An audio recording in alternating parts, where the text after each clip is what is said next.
Assalamualaikum warahmatullahi wabarakatuh. Perkenalkan, saya Dewi Wulansari, guru di TK Pertiwi 1 Banyusri, Kecamatan Wonosegoro, Kabupaten Boyolali. Izinkan saya memaparkan hasil aksi nyata saya modul 1.4 Budaya Positif.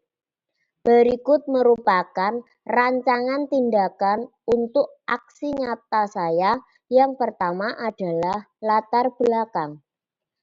Anak tidak suka peraturan karena selama ini jika mereka melakukan pelanggaran, maka akan mendapatkan hukuman dan cenderung akan mempermalukan dirinya.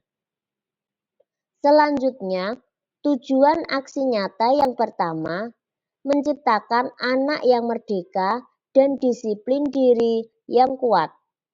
Yang kedua, menumbuhkan budaya positif di sekolah dengan meyakini nilai-nilai kebajikan universal. Tolak ukur keberhasilan aksi nyata saya adalah terbentuknya keyakinan kelas melalui kegiatan kesepakatan kelas yang dilakukan guru dan anak. Yang kedua, anak mampu menerapkan dan menjalankan keyakinan kelas yang telah dibuat. Selanjutnya, lini masa tindakan atau langkah-langkah tindakan yang akan dilakukan. Yang pertama adalah menghadap kepala sekolah untuk menjelaskan pentingnya penanaman budaya positif dan keyakinan kelas di sekolah, serta meminta izin untuk mendiseminasikan bersama teman sejawat. Kedua, mengumpulkan teman sejawat untuk melakukan diseminasi pemahaman materi budaya positif atau keyakinan kelas dan segitiga restitusi. Ketiga, berkolaborasi dengan guru kelas untuk membuat keyakinan kelas di kelas masing-masing. Dan yang keempat, memantau, merefleksi, dan mengevaluasi keyakinan kelas yang telah dibuat. Berikut merupakan dukungan yang dibutuhkan. Yang pertama yaitu dukungan dari kepala sekolah, teman sejawat, serta anak didik agar tindakan yang telah disusun dapat dilakukan secara lancar dan menyeluruh. Kedua, sarana dan prasarana untuk menumbuhkan budaya positif di sekolah. Dan yang ketiga, dukungan orang tua dalam melakukan budaya positif di rumah. Berikut ini merupakan kegiatan diseminasi di sekolah mengenai pemahaman dan pengalaman budaya positif. Assalamualaikum warahmatullahi wabarakatuh. Alhamdulillahirabbil wassalatu wassalamu ala asyrofil anbiya'i wal mursalin wa ala alihi wa sahbihi ajmain, amma ba'du. Yang terhormat Ibu Kepala Sekolah TK Pertiwi 1 Banyusri, Ibu Siti Robiatun. Yang kami hormati Bapak Ibu Guru TK Pertiwi 1 Banyusri beserta seluruh keluarga besar TK Pertiwi Banyusri yang tidak bisa saya sebutkan satu persatu. Puji syukur kepada Tuhan Yang Maha Kuasa atas limpahan rahmat dan hidayahnya, sehingga pada kesempatan siang hari ini kita bisa berkumpul bersilaturahmi menghadiri acara diseminasi pemahaman dan penerapan budaya positif di sekolah dalam keadaan sehat walafiat tanpa halangan suatu apapun. Salawat serta salam tidak lupa kita haturkan kepada junjungan kita Nabi Agung Muhammad SAW yang akan kita nantikan syafaatnya di yaumul qiyamah nanti. Bapak Ibu yang saya hormati, pada kesempatan hari ini saya menjadi moderator pada kegiatan diseminasi. Untuk itu perkenankanlah saya menyampaikan susunan acara pada kesempatan hari ini. Acara yang pertama adalah pembukaan, dilanjutkan acara yang kedua adalah acara inti, yaitu penyampaian materi dari pemahaman dan penerapan budaya positif di sekolah yang nantinya akan disampaikan oleh narasumber Ibu Dewi Wulansari. Yang selanjutnya adalah acara penutup. Bapak Ibu yang saya hormati, untuk lebih efisiennya waktu, mari kegiatan pada siang hari ini kita buka dengan bacaan basmalah bersama-sama. Bismillahirrahmanirrahim. Dilanjutkan acara yang kedua adalah pemaparan materi, pemahaman dan penerapan budaya positif di sekolah yang akan disampaikan oleh narasumber kita. Kepada Ibu Dewi Wulansari, waktu dan tempat kami persilakan.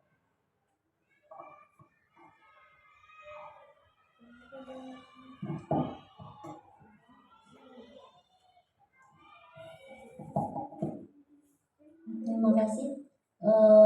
Assalamualaikum warahmatullahi wabarakatuh.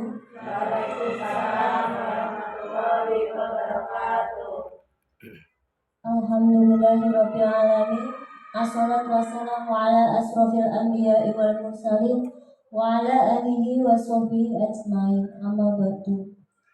Yang terhormat Ibu Siti Rofiatun selaku Kepala TK Pertiwi 1 Banyusri. Yang terhormat Bapak Ibu serta keluarga besar TK Pertiwi 1 Banyusri yang saya hormati. Pertama-tama marilah kita panjatkan puji syukur kehadirat Allah yang Maha Kuasa, yang mana pada siang hari ini kita dapat berjumpa dalam kegiatan diseminasi pemahaman dan penerapan budaya positif di TK Pertiwi 1 Banyusri tanpa ada halangan satupun. Sholawat serta salam tidak lupa kita aturkan kepada junjungan kita Nabi Agung Muhammad SAW, yang mana akan kita tunggu syafaatnya nanti di yaumul qiyamah. Amin ya rabbal alamin. Bapak Ibu semuanya, pertama-tama saya mengucapkan banyak terima kasih pada panjenengan semuanya atas kehadiran pada siang hari ini dalam kegiatan saya siang hari ini, yaitu diseminasi pemahaman penerapan budaya positif di sekolah.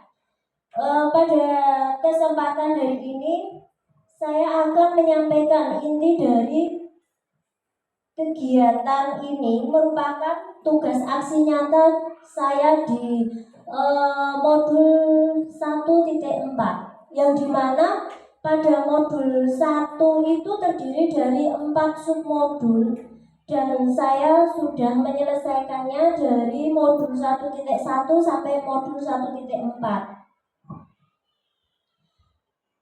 Dan ini adalah tugas terakhir mengenai budaya positif yang ditugaskan melakukan penimbasan tentang apa yang telah saya pelajari pada modul tersebut, mengenai teori-teori pemahaman dan penerapan budaya positif di sekolah.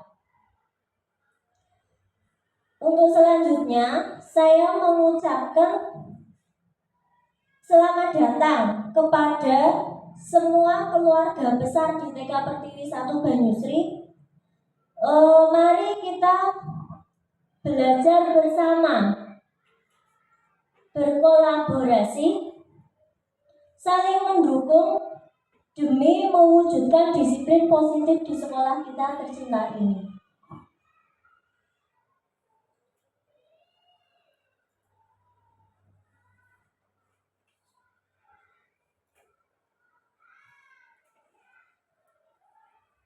Kemudian yang akan saya sampaikan mengenai konsep utama modul budaya positif itu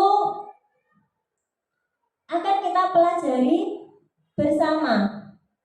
Mengenai yang pertama itu, konsep utama modul budaya positif itu ada perubahan paradigma belajar, ada disiplin positif, terus kebutuhan dasar manusia, motivasi perilaku manusia, posisi kontrol restitusi, keyakinan kelas, dan segitiga restitusi. Pada perubahan paradigma belajar itu yang awalnya kita dulu hanya tahu kalau pembelajaran itu bersifat klasikal. Nah, setelah mempelajari modul 1.4 ini, ternyata pembelajarannya tidak seperti itu. Bahkan kebutuhan setiap siswa itu berbeda. Jadi kita tidak bisa menyamakan antara siswa satu dengan yang lainnya. Terus untuk disiplin positif itu kita menerapkannya di sekolah dengan melakukan pembiasaan yang baik. Misalnya anak hadir tepat waktu dengan kita biasakan menginstruksikan. Biasanya kalau di kelas itu kita ada instruksi tidak boleh membuang sampah sembarangan, ya, tidak boleh berlarian di dalam kelas, misalnya seperti itu, Bu. Terus ada itu kebutuhan dasar manusia. Kebutuhan dasar manusia itu adalah kebutuhan hidup, yang artinya sandang, papan, dan pangan. Ya, itu merupakan kebutuhan dasar manusia. Terus ada motivasi perilaku manusia. Jadi setiap tindakan itu kita perlu memotivasi. Ada posisi kontrol restitusi. Nah, itu kita sebagai kita tidak bisa mengontrol suatu tindakan seseorang.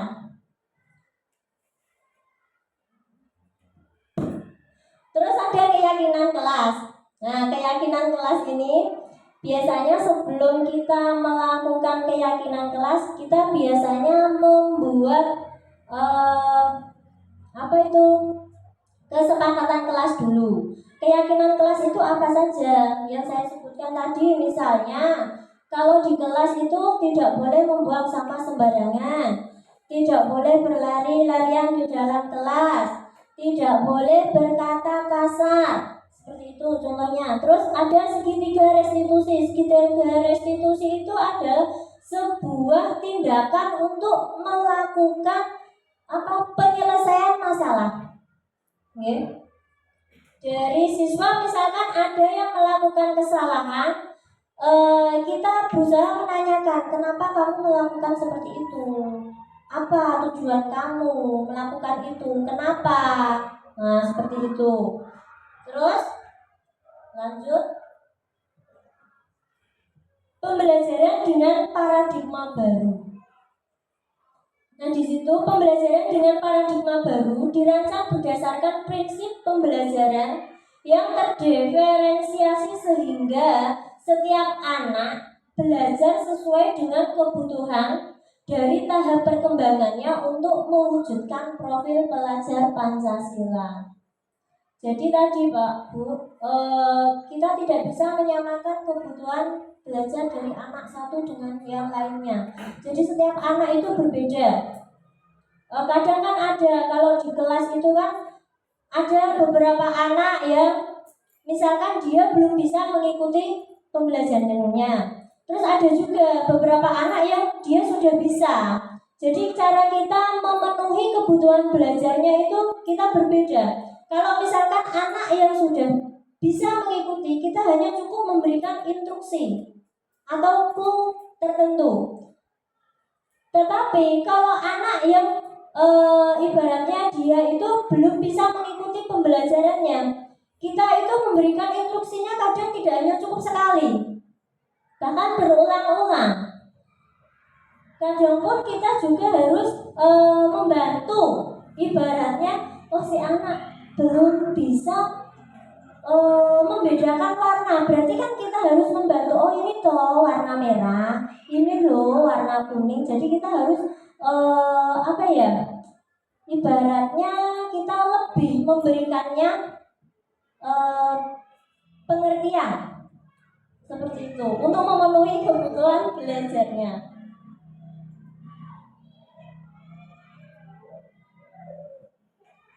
Nah, itu ada disiplin positif. Mungkin dari Bapak Ibu Ada yang tahu disiplin itu apa toh?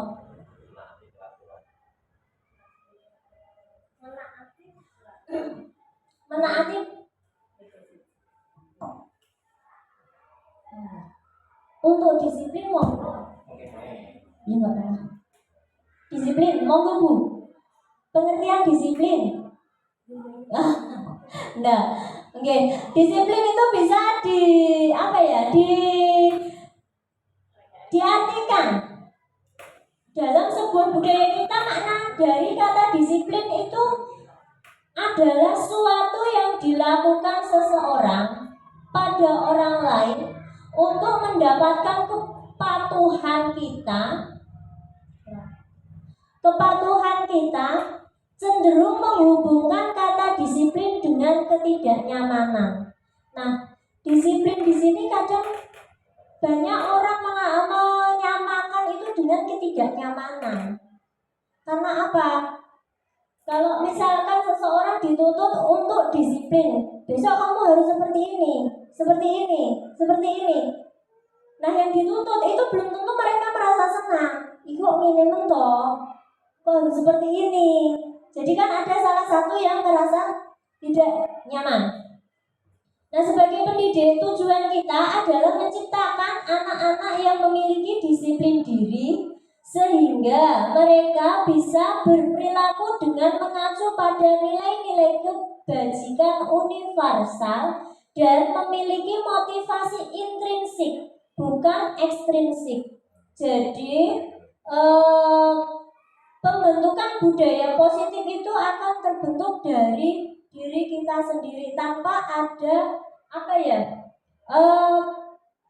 tekanan atau sanksi dari orang lain, seperti itu. Nah, jadi lebih baik budaya positif itu tumbuh dari diri kita sendiri. Itu termasuk motivasi intrinsik.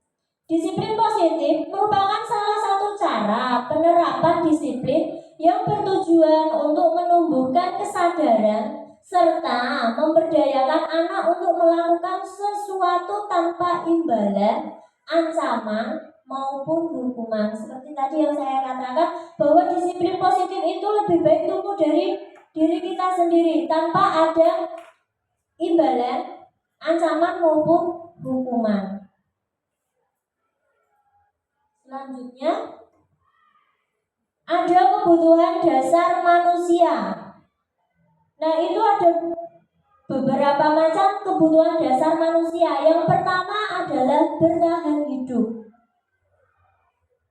Terus ada kasih sayang dan rasa diterima. Selanjutnya penguasaan, kebebasan, dan kesenangan. Nah, rasa bertahan kebutuhan dasar manusia yang bertahan hidup itu ya seperti tadi merasa takut, berhati-hati, dan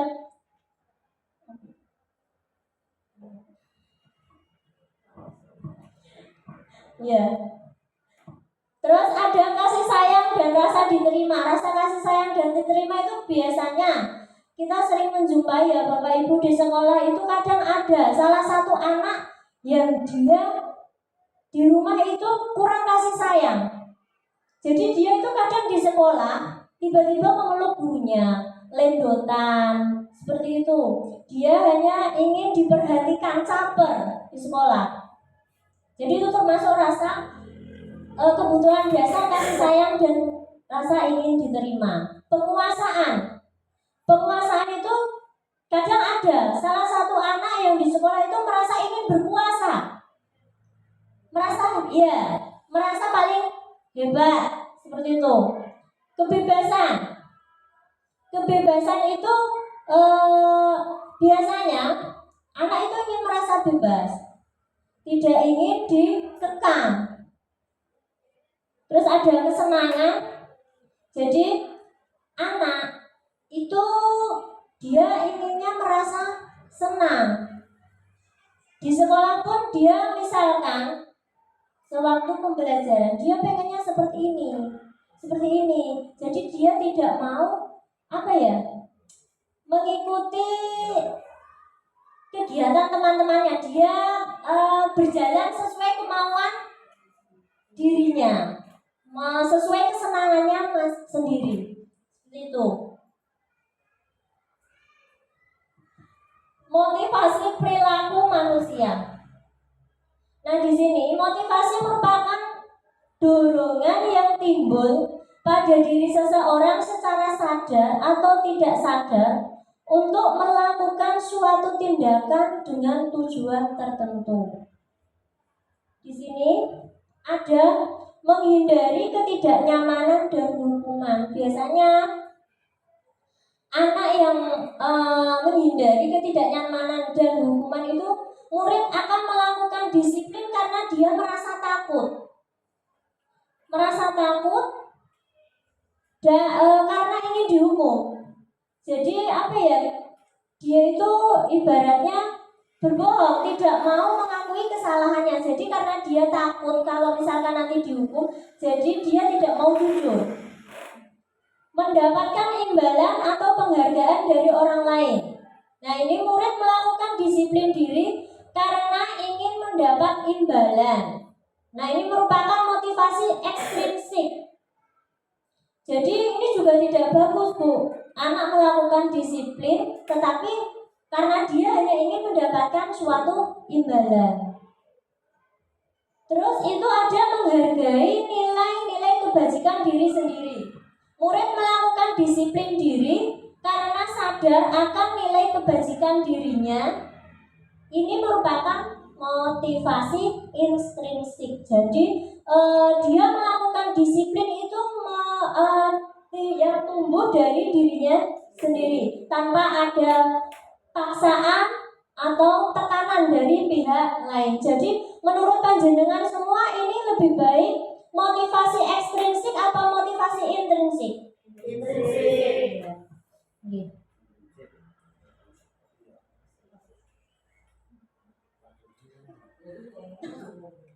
Terus ada konsep disiplin dengan identitas gagal. Nah, itu identik dengan hukuman. Hukuman itu biasanya akan menyakitkan ya Bapak Ibu. Menyakitkan, terus membuat kita tidak nyaman, anak menjadi takut, terus memaksa anak menyembunyikan kesalahan, terus yang terakhir anak menjadi rendah diri. Nah, dengan kita menerapkan hukuman itu akan ada anak yang merasa tidak nyaman, bahkan dia merasa takut untuk jujur apa yang telah mereka lakukan. Dia tidak akan berani ngaku, dan ini si anak juga akan merasa rendah diri. Minder. Dan akhirnya kita tidak bisa mencari solusi untuk menyelesaikan masalah tersebut. Di situ ada penghargaan. Penghargaan ini juga tidak efektif Bapak Ibu. Merusak hubungan atau sifat iri. Terus mematikan kreativitas, menghukum dengan sistem ranking, dan merampas hak menghargai dirinya.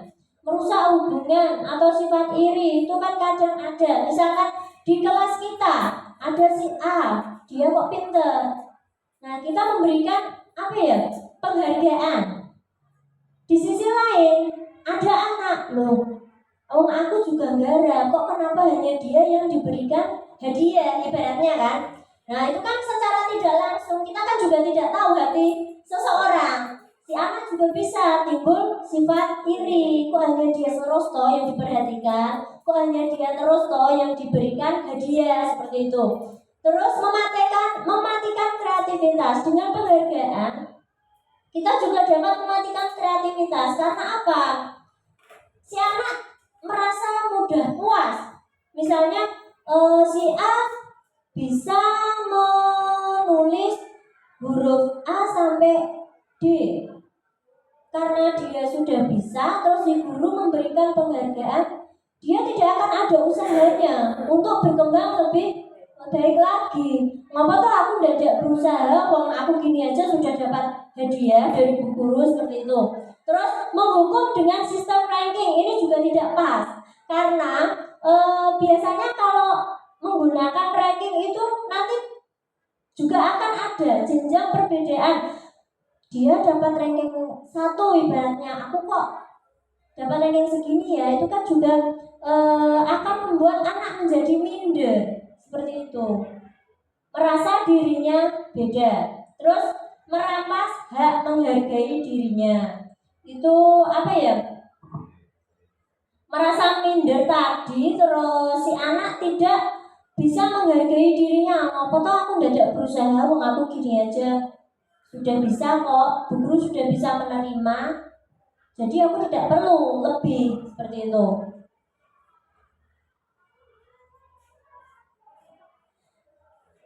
Nah, ini ada konsep disiplin dengan identitas sukses. Itu ada konsekuensi. Konsekuensi itu adalah sebuah tindakan setelah kita melakukan kesalahan. Apa yang harus kita lakukan seperti itu untuk memperbaiki kesalahan yang telah kita lakukan tadi. Nah, itu penguatan jangka pendek. Terus ada perlu monitoring berkelanjutan, stimulus respon, murid menghormati peraturan. Terus ada kehilangan waktu untuk merenungi kesalahannya. Nah, dengan konsekuensi si murid akan ingat. Misalkan si A tadi menumpahkan minumnya si B. Setelah menumpahkan minum, itu kan otomatis ada konsekuensi yang harus dilakukan. Apa tuh yang harus saya lakukan? Oh, berarti saya harus membersihkan minum yang tumpah tadi untuk memperbaiki kesalahan yang telah dilakukan. Itu penguatan jangka pendek. Terus perlu monitoring berkelanjutan. Nah, kita perlu memantau. Jadi si anak itu apakah hanya sekali itu saja, atau nanti misalkan dia melakukan kesalahan lagi, dia melakukan hal yang sama, atau porahlah hanya seperti itu. Terus stimulus. Jadi kita harus memberikan pengarahan terhadap anak. Murid menghormati peraturan. Nah, bukan karena takut, tetapi karena dia merasa menghormati temannya. Kehilangan waktu untuk merenungi kesalahan. Jadi setelah melakukan kesalahan, ada hal yang harus diperbaiki lagi. Otomatis dia akan merenungi, apa kesalahan saya, apa yang harus saya lakukan. Nah, terus ini ada restitusi. Restitusi itu sebuah tindakan untuk menyelesaikan sebuah permasalahan. Ini anak bertanggung jawab untuk perilakunya. Itu tadi, setelah melakukan menumpahkan minum, jadi yang bersangkutan tadi segera mengambil kain lap untuk mengepel airnya tadi.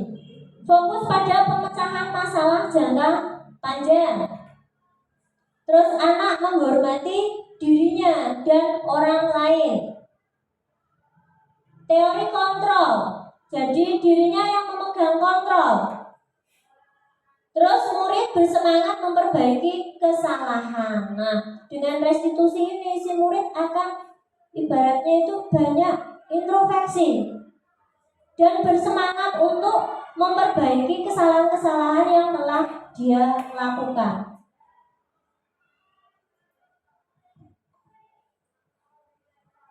Terus ada konsep disiplin pendekatan restitusi. Itu adalah sebuah cara menanamkan disiplin positif pada anak. Di sini pengertian restitusi itu adalah proses menciptakan kondisi bagi anak untuk memperbaiki kesalahan sehingga mereka bisa kembali pada kelompok mereka dengan karakter yang lebih kuat. Jadi anak itu belajar dari kesalahan yang telah dia lakukan untuk memperbaiki karakter yang lebih kuat lagi. Dengan ciri-ciri restitusi yaitu bukan menebus kesalahan, namun belajar dari kesalahan. terus memperbaiki hubungan, tawaran bukan paksaan, terus menuntun untuk melihat ke dalam diri, mencari kebutuhan dasar yang mendasari tindakan, terus fokus pada karakter bukan tindakan, yang terakhir menguatkan dan fokus pada solusi. Itu Bapak Ibu.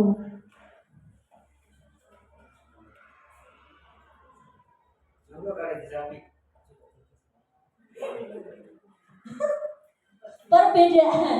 Nah, ini perbedaan. Contoh kasus yang waktu itu terjadi di kelas A. Ada salah satu siswa yang berebut mainan. Hukuman. Guru menghukum anak berdiri di depan kelas. Terus guru marah dan anak menjadi takut. Nah, tadi hukuman itu tadi kan membuat salah satu anak itu menjadi tidak nyaman, menjadi minder. Ada baiknya untuk tidak dilakukan hukuman. Terus konsekuensi. Guru memberikan konsekuensi untuk merapikan seluruh mainan. Terus guru tegas dan siswa menghormati peraturan. Nah, biasanya kalau di kelas saya itu anak-anak biasanya itu kan bermain Lego, ada yang bermain balok. Biasanya saya instruksikan seperti ini Bapak Ibu. Nanti setelah bermain diberesi ya, mainannya dikembalikan di tempatnya. Seperti itu. Itu adalah konsekuensi yang harus dilakukan anak. Ya. Terus dengan seperti itu siswa akan menghormati peraturan tersebut.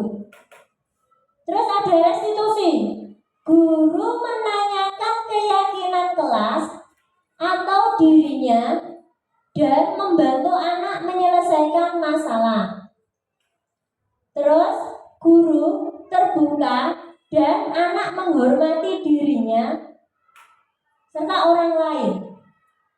Nah, dengan restitusi, misalkan itu tadi kan ada anak yang berebut mainan, kita tanyakan salah satu, kenapa Mas kamu melakukan itu? Apa motivasi kamu? Tujuan kamu itu apa toh? Kok kamu sampai berebut mainan dengan teman kamu? Terus tindakan kamu setelah ini apa? Nah, itu kan nanti anak kan secara tidak langsung dia akan menjawab, saya merebut mainan si A itu karena saya pengen Bu, saya nggak boleh pinjam, jadinya saya rebut. Terus tindakan yang akan kamu lakukan apa setelah ini? Saya akan meminta maaf dan saya tidak akan mengulang lagi Bu. Besok lagi kalau aku mau pinjam mainan, aku tak bilang yang bagus, tidak langsung rebut gitu biasanya.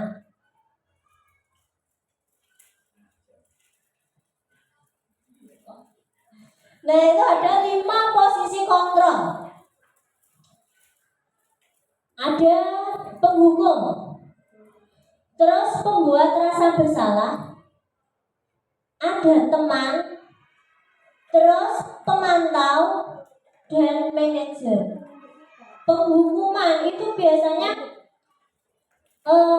yang saya katakan tadi, tidak nyaman, membuat anak menjadi minder. Jadi lebih baik kita tidak menerapkan penghukuman terhadap anak-anak kita. Terus pembuat rasa bersalah. Nah, pembuat rasa bersalah ini biasanya guru bertanya, kenapa kamu melakukan seperti ini? Apa toh sebabnya? Seperti itu. Terus teman, guru berlaku sebagai teman. Ayolah, coba cerita sama Bu Guru, kenapa kamu kok merebut mainan si A? Nah, terus itu ada pemantau. Pemantau itu guru memantau segala tindakan yang dilakukan anak tersebut. Terus sebagai manajer berarti kita harus membantu memperbaiki anak untuk menyelesaikan permasalahannya tadi. Kenapa Mas? Tadi kok kamu ngerebut mainan si A? Ya coba Bu Guru bantu. Nanti setelah kamu menyelesaikan masalah, kamu tidak boleh mengulanginya lagi. Seperti itu. Contoh penerapan 5 posisi kontrol. Nah ini tadi, ada kasus anak merebut makanan teman. Penghukuman, patuhi aturan sekolah, lalu berdiri di depan kelas. Ini juga contoh penghukuman yang tidak baik untuk kita terapkan di kelas. Terus pembuat rasa bersalah. Si guru bertanya, berapa kali Bu Guru harus memberitahu kamu? Bu Guru kecewa sama kamu, Mas. Biasanya kan seperti itu. Terus teman, ayolah tertib, buat Bu Guru bangga. Kali ini tidak apa-apa, kamu salah. Seperti itu. Terus sebagai pemantau, kamu sudah melanggar. Apa peraturan dan konsekuensinya? Seperti tadi, kita menanyakan, setelah anak melakukan kesalahan, apa yang akan kamu lakukan setelah ini? Terus manajer, apakah kamu tahu kesalahan kamu? Kira-kira bagaimana kamu akan memperbaiki kesalahan ini? Nah, ini guru sebagai manajer, jadi kita tidak boleh mendengarkan cerita anak dari salah satu pihak. Jadi kita harus, misalkan kan ada anak yang bertengkar, si anak bercerita, Bu, ini loh seperti ini, yang B bercerita seperti ini. Kita harus mencari titik tengahnya. Jadi kita tidak bisa menyalahkan salah satu anak, seperti itu.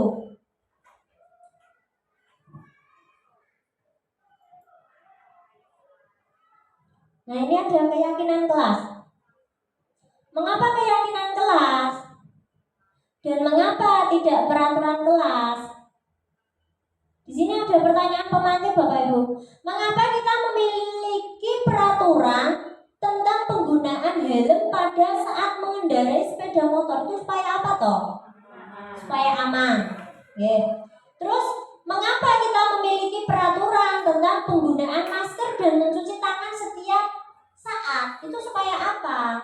Menjaga kesehatan. Nah, jadi keyakinan kelas tadi untuk kita selalu menggunakan helm saat mengendarai sepeda motor itu biar kita aman. Terus untuk menjaga kesehatan tadi, kita dengan menggunakan masker dan mencuci tangan setiap saat. Nah itu ada kegiatan membuat keyakinan kelas. Guru bersama anak membuat keyakinan kelas. Nah itu, yang pertama kita berdiskusi tentang peraturan kelas. Biasanya guru dan anak-anak itu kan berdiskusi. Ayo peraturan kelas apa yang akan kita buat? Nah kita panggil seperti itu. Nanti si A bilang, Bu tidak boleh membuang sampah sembarangan. Tadi anak ada di sini. Ya saya pancing. Ayo kita coba membuat peraturan, membuat keyakinan kelas. Ada salah satu anak yang bilang gini, Bu, kalau di kelas itu nggak boleh nangis. Seperti itu juga ada. Terus nggak boleh marah-marah. Tidak boleh membuang sampah sembarangan seperti itu. Nah nanti setelah kita berdiskusi tentang peraturan kelas, kita merumuskan peraturan menjadi keyakinan. Nah kita pilih apa yang harus kita jadikan keyakinan kelas seperti itu. Nah setelah jadi keyakinan kelas, kita menempelkan keyakinan kelas tersebut di kelas. Untuk apa? Untuk anak selalu mengingat. Biasanya anak-anak kecil itu biarpun dia belum bisa membaca ya Bu, tapi dia ingat loh. Misalkan poin 1, tidak boleh membuang sampah sembarangan, itu dia akan otomatis ingat.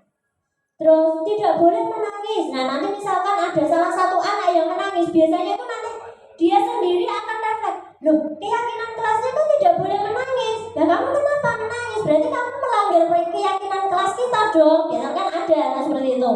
Nah, lanjut ya Bu, Pak.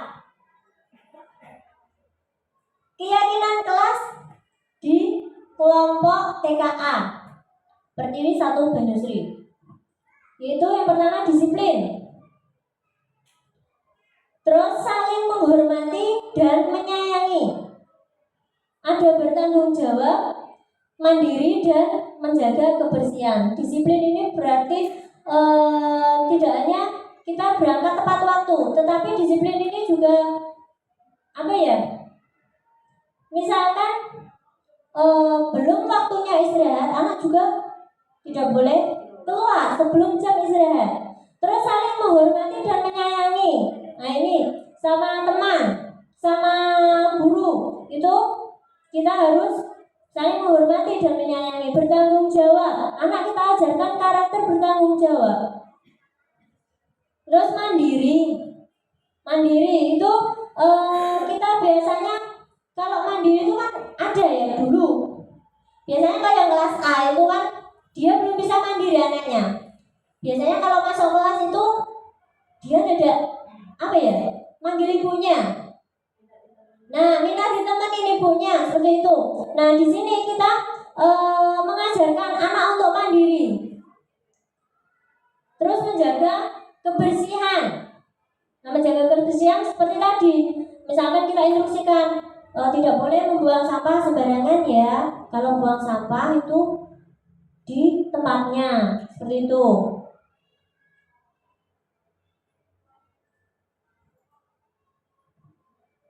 Terus ini ada bagaimana pembentukan keyakinan kelas. Yang pertama itu lebih abstrak dari peraturan. Terus sedikit saja agar mudah diingat. Jadi kita peraturannya tidak usah dalam membentuk keyakinan kelas kita tidak perlu banyak-banyak Bapak Ibu. Yang penting anak-anak itu ingat sedikit saja, tetapi mudah diingat. Terus berupa pernyataan universal sesuai dengan kondisi dan sekolah agar mudah diterapkan. Dibuat dalam bentuk positif. Nah ini semua warga kelas dan sekolah dilibatkan. Seperti tadi, misalkan semua anak saya tanya keyakinan kelas kita apa ya. Jadi kita tanya satu-satu. Jadi setiap anak itu dia terlibat dalam pembentukan keyakinan kelas.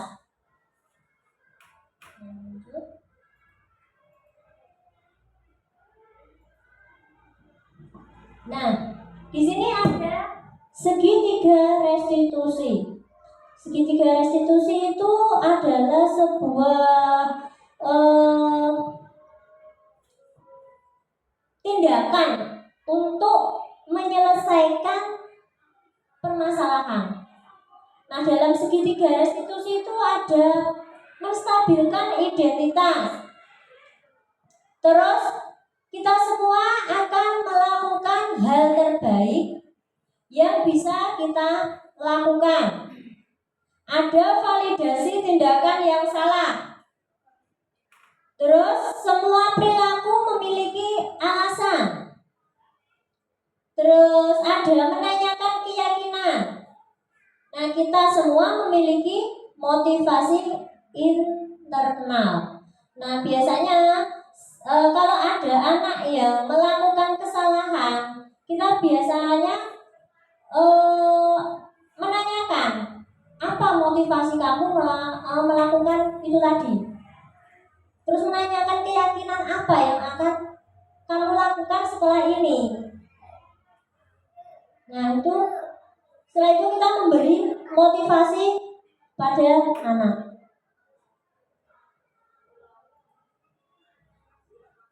Nah ini ada contoh penerapan segitiga restitusi.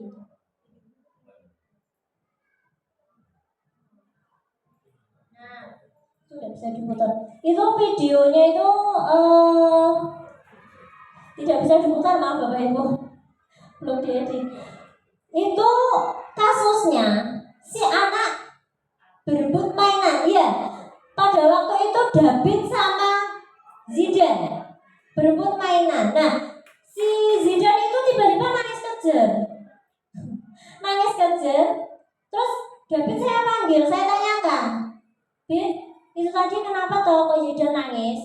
Nah, ini penerapan segitiga restitusinya. Saya menanyakan sama David, Bit, kenapa Zidane tadi nangis? Gak apa-apa, dia pertama gak mau ngaku, Bu. Loh, gak apa-apa, kok Zidane nangis kenapa? Udah kamu bilang aja sama Bu Guru, kan saya bilang gitu. Gak apa-apa, kok gak apa-apa? Maksud gak apa-apa Zidane nangis, kenapa toh? Gak apa-apa, Bu Guru gak marah, saya bilang gitu. Terus dia baru bilang, mau jujur, tadi kan aku mau pinjem mainannya si Zidane, tapi Zidane-nya gak boleh, Bu. Terus tak rebut. Nah, si David kan bilang seperti itu. Terus saya berusaha menstabilkan identitas, saya berusaha memberi penjelasan pada David. Mas David, besok lagi kamu gak boleh gitu ya. Kalau kamu mau pinjem mainan, jangan langsung kamu rebut. Nek kamu langsung rebutan itu si Zidane nangis. Nah, setelah itu kamu mau ngapain? Tuh, Zidane nangis, kamu ngapain? Aku mau minta maaf. Dia bilang seperti itu. Ya sudah, sana minta maaf sama Zidane. Besok lagi kamu tidak boleh mengulangi kesalahan seperti ini lagi. Dia bilang iya. Terus setelah itu si David itu tiba-tiba menghampiri Zidane. Zidane, aku maaf yo, aku mau rebut dolananmu. Dia seperti itu. Nah, terus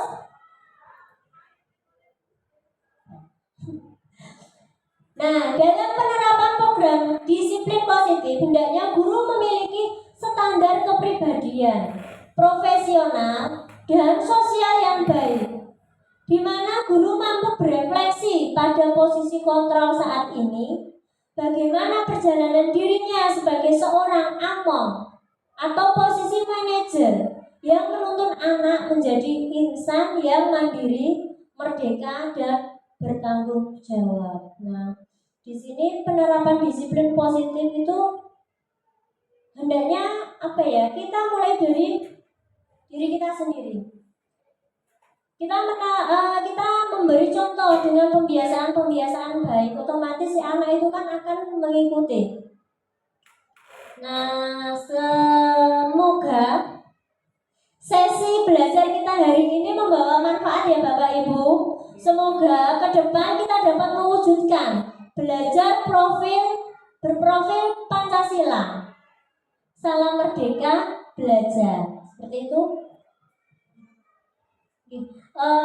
Demikian materi yang bisa saya sampaikan mengenai penerapan pemahaman disiplin positif di TK Pertiwi 1 Banyusri. Semoga kedepannya kita bisa lebih baik lagi Bapak Ibu. Saya mohon untuk dukungannya dalam kita melakukan pembiasaan disiplin positif di sekolah kita. Terima kasih Bapak Ibu. Wassalamualaikum warahmatullahi wabarakatuh.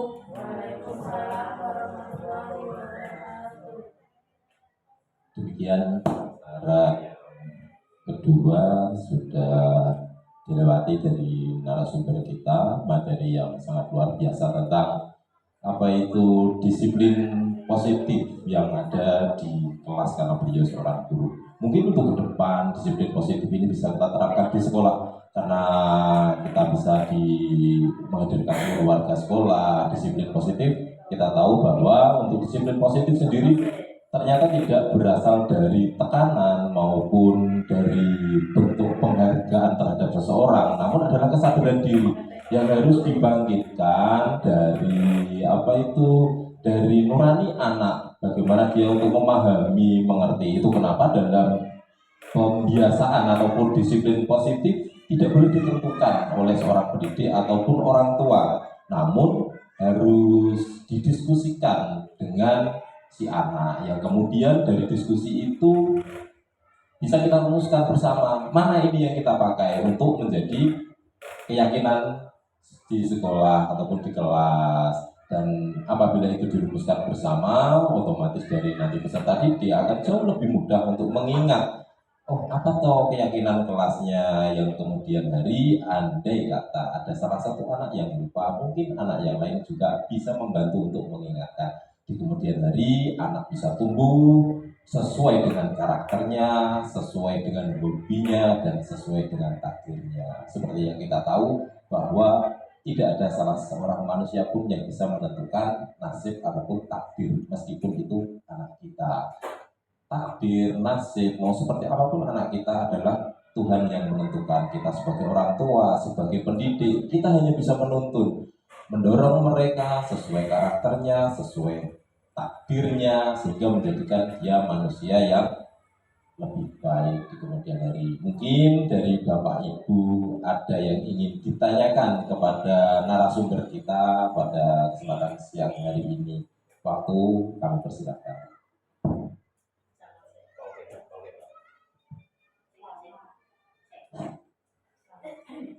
Assalamualaikum warahmatullahi wabarakatuh. Waalaikumsalam warahmatullahi wabarakatuh. Bu Ulan iki kula centang nggih. Mang jawab nggih. Jujur. Nggih, bagaimana cara Bu Ulan untuk menerapkan budaya positif di sekolahan? Monggo Bu Mang jawab Bu. Oke, terima kasih untuk Bu Puji atas pertanyaannya. Tadi bagaimana cara saya menerapkan budaya positif di sekolah? Yaitu dengan menerapkan komunikasi terbuka antara guru, murid, dan warga sekolah lainnya. Misalkan orang tua wali murid itu kalau di TK itu juga terlibat. Nah, dengan komunikasi antara semua pihak sekolah tadi, kita dapat memastikan semua pihak merasa didengar dan dapat berpartisipasi dalam mengambil keputusan. Misalkan kita tadi pas mau membuat keyakinan kelas, jadi semata-mata kita tidak bisa memutuskan sendiri. Maka gawene dhewe keyakinan kelasnya ini tidak bisa Bu. Jadi kita harus melibatkan semua warga sekolah, dari murid, terus rekan sejawat, serta bahkan kadang wali murid pun juga ikut terlibat. Jadi misalkan kita membentuk keyakinan kelas itu tidak bisa kita ambil dari satu pihak saja, seperti itu Ibu. Dengan kita membuka komunikasi antara guru dan warga sekolah lainnya, seperti itu Ibu. Monggo, mungkin ada yang ingin ditanyakan lagi?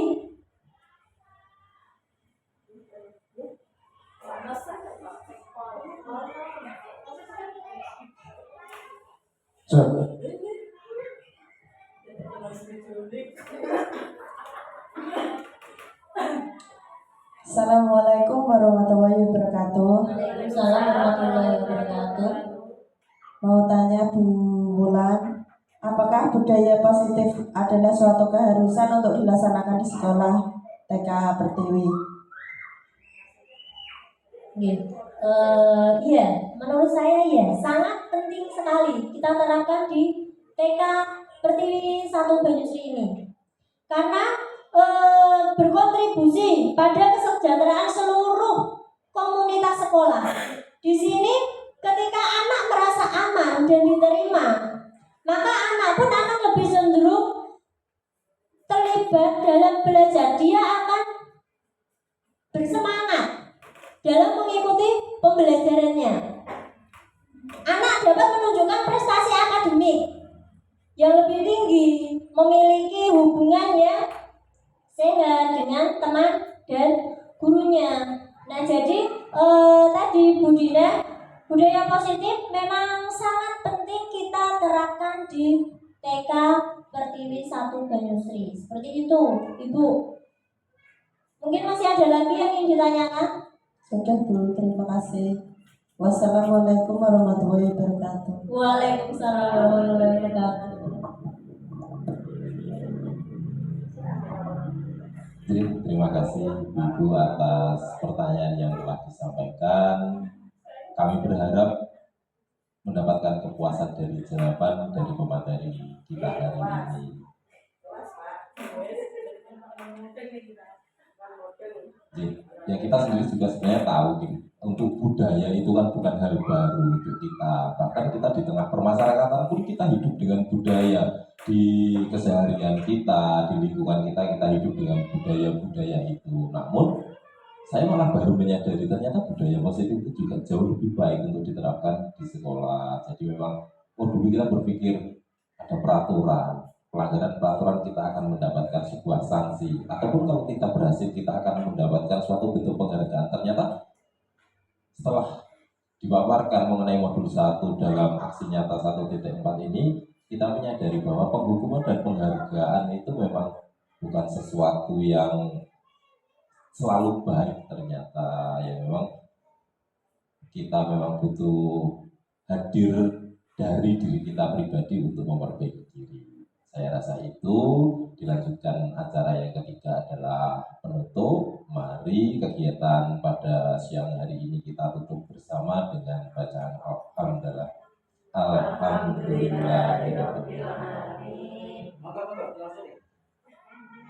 Dengan itu berakhir sudah kegiatan pada kesempatan hari ini. Dalam saya memandu acara ini banyak kekurangan, saya mohon maaf yang sebesar-besarnya.